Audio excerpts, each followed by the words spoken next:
हाय everyone, very good morning. Madhya Pradesh daily current affair में हम बात करेंगे आज 13 मार्च की सभी महत्वपूर्ण खबरों के बारे में। आइए फटाक से देखते हैं। हमारा पहला क्वेश्चन है, मुख्यमंत्री ने बालक बालिकाओं की समान जन्म दर वाली पंचायत को पुरस्कार में कितनी राशि देने की घोषणा की गई है।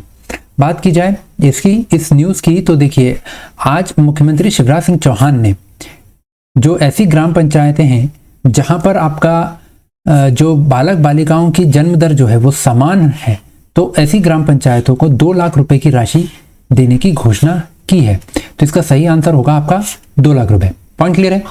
साथ ही उन्होंने एक और घोषणा की है कि देखिए, यहाँ तो ये पहला समान बालक बालिकाएं जहां पर जन्म लेंगी वहां पर 2 लाख रुपए ऐसी ग्राम पंचायतों को दी जाएंगी। साथ ही साथ ऐसी ग्राम पंचायतें जहां पर ना तो कोई विवाद हुआ हो पिछले 1 साल में और ना ही कोई FIR दर्ज की गई हो, ऐसी ग्राम पंचायतों को भी 2 लाख रुपए पुरस्कार राशि दिए जाने की घोषणा मुख्यमंत्री शिवराज सिंह चौहान द्वारा की गई है।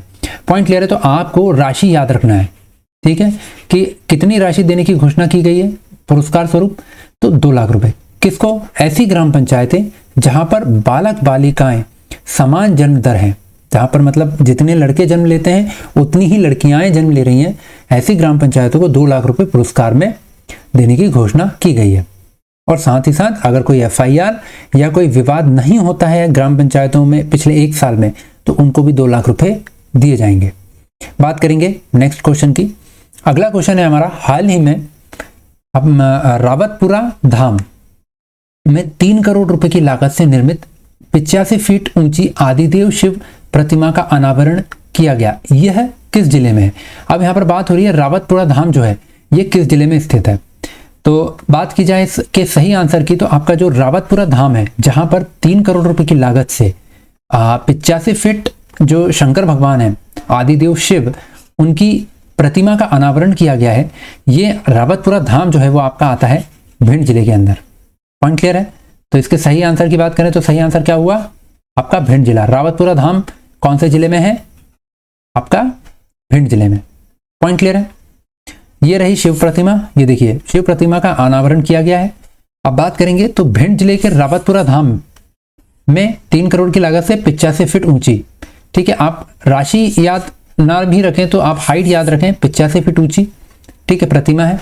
और रावतपुरा धाम को तीर्थ पर्यटक सर्किट से जोड़े जाने की भी घोषणा मुख्यमंत्री के द्वारा की गई है। इसी के साथ जो ये मूर्ति जो बनाई गई है, इसके शिल्पकार जो हैं वो हैं श्री चंदू सिंह और श्री शीर्षराम।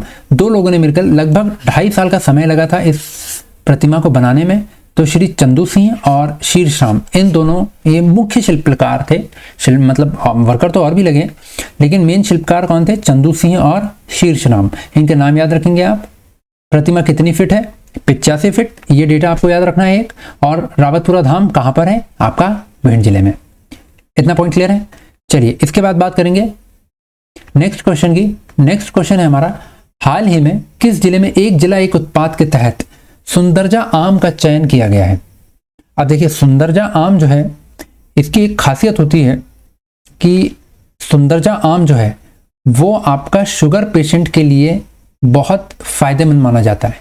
मतलब फायदेमंद इन द सेंस कि उनको नुकसान नहीं पहुंचाता है। होता क्या है कि अगर कोई शुगर पेशेंट है जिसको मधुमेह की बीमारी है, तो उसको डॉक्टर जो है वो आपका पके हुए आम खाने को मना कर देता है क्योंकि वो मीठे होते हैं। लेकिन सुंदरजा आम जो है इसमें शुगर की मात्रा जो है वो बहुत ही कम पाई जाती है, ठीक है, शुगर मात्रा बहुत कम पाई जाती है और इसलिए सुंदरजा आम को शुगर पेशेंट भी खा सकते हैं। अब बात करेंगे ये है कहाँ, तो ये आपका एक जिला एक उत्पाद के अंतर्गत ये घोषित किया गया है आपका रीवा जिले में, ठीक है। तो इसका सही आंसर होगा आपका रीवा जिले में सुंदरजा आम को जो है वो एक जिला एक उत्पाद के अंतर्गत चयन किया गया है। और रीवा जिले का भी एक स्पेशल जगह है आपका गोविंदगढ़।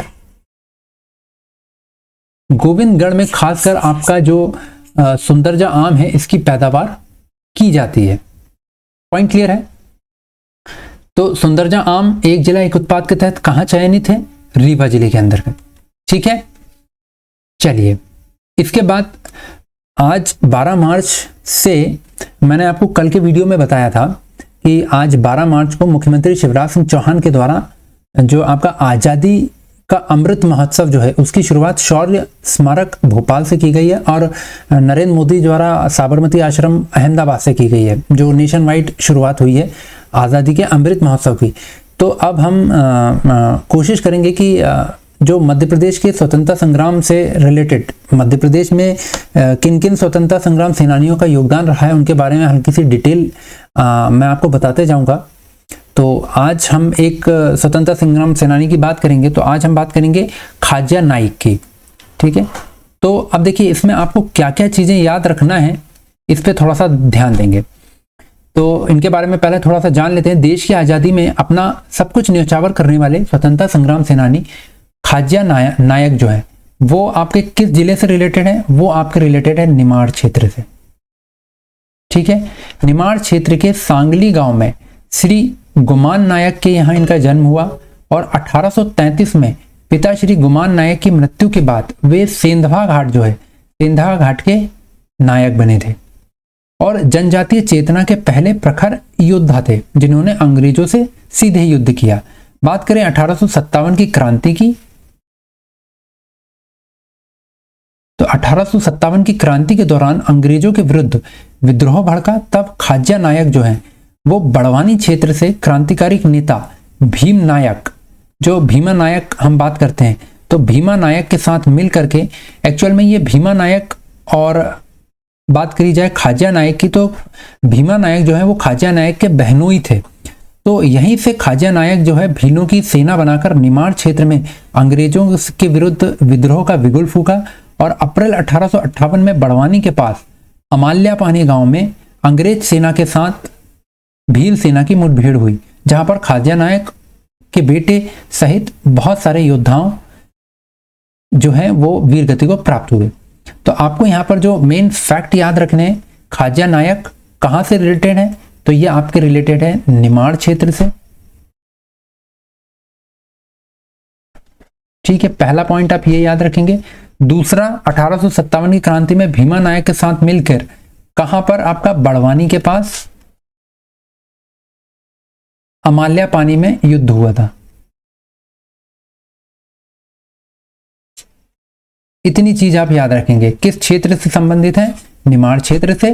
और बड़वानी के पास अमाल्यापानी में, अमाल्यापानी गांव में अंग्रेजी सेना के साथ भील सेना का, जो कि ये नेतृत्व कर रहे थे, उनकी मुठभेड़ हुई थी जिसमें उनकी मृत्यु हो गई थी। इतना पॉइंट क्लियर है। तो आज का सेशन हम यहीं खत्म करते हैं। अगर आपको वीडियो हेल्पफुल लग रहा है तो प्लीज लाइक कीजिए, चैनल को अभी तक सब्सक्राइब नहीं किया तो सब्सक्राइब कीजिए और शेयर कीजिए वीडियो को। चलिए खत्म करते हैं। Thank you.